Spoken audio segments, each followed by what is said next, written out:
Let's go! Hello folks, today we're reviewing Super Mario Star Road, another Super Mario 64 ROM hack. So you start the game and the first thing you see is Yoshi, who tells you all you need to know. The bottom line is, Bowser's a dick, he took Peach, so get out there and reach for the stars. Literally. Here we go! So as you can imagine, the gameplay is largely identical to Mario 64. The big difference is the levels, and it is a big difference. The game has a new hub world and levels. Now when I say new levels, I don't mean they were taken from or modeled after levels from some other game. No man, these are entirely new and entirely original levels. Now like Super Donkey Kong 64, that's really the main selling point is the levels. However, unlike Super DK, where there are only 7, this game has a total of 15 levels. Well, at least 15 main levels, each with 7 stars. But there are a number of mini levels where you can collect the remaining stars. Also, Bowser has a few levels of his own, like the original.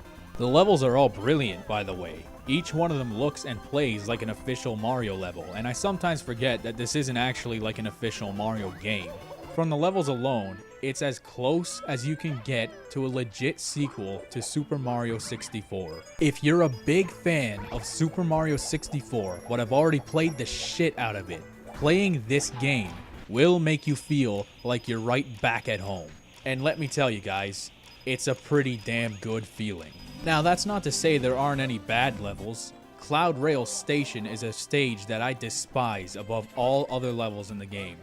First of all, the level is in the sky, so if the camera fucks up, you're a dead man. Also, the music is from that stupid B level in Mario Galaxy. Listen.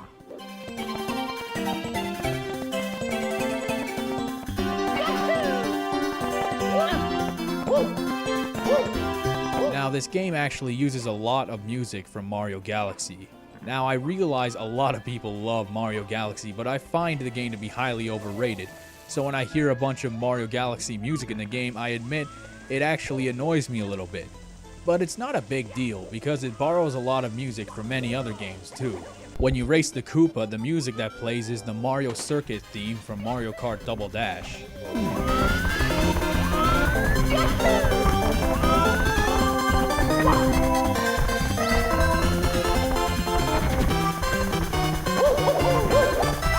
And in the Piranha Plant Pond, the music that plays is that classic song from Super Mario RPG.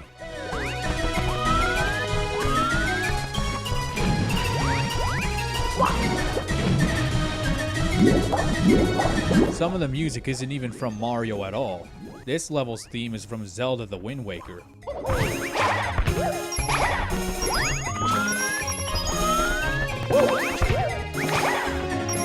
Some of the music isn't even from Nintendo games at all. This level has the theme from Rayman.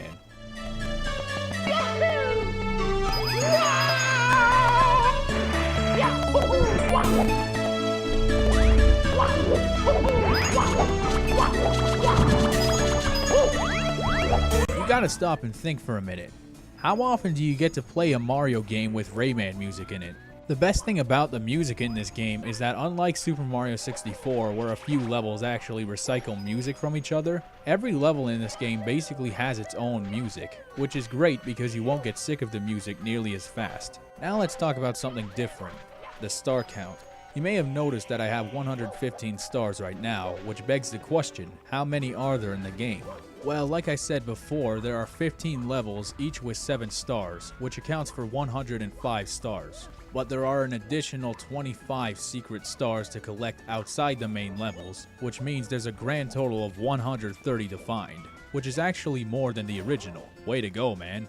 So what we have here is basically a game that has the same great gameplay mechanics as Super Mario 64, but just with more stars to find. So gameplay-wise, it seems like a slam dunk, right?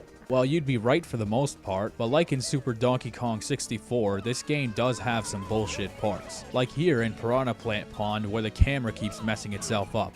It makes this 1 star really annoying to get. Also, remember Cloud Rail Station, the stupid sky level where you walk on clouds? Well, apparently you can't walk on all of them. Another thing, which isn't as stupid as much as it is just weird, is what happens when you die. You get taken to this depressing gray limbo while there are boos hovering around, and that sad song from Paper Mario: The Thousand Year Door plays in the background.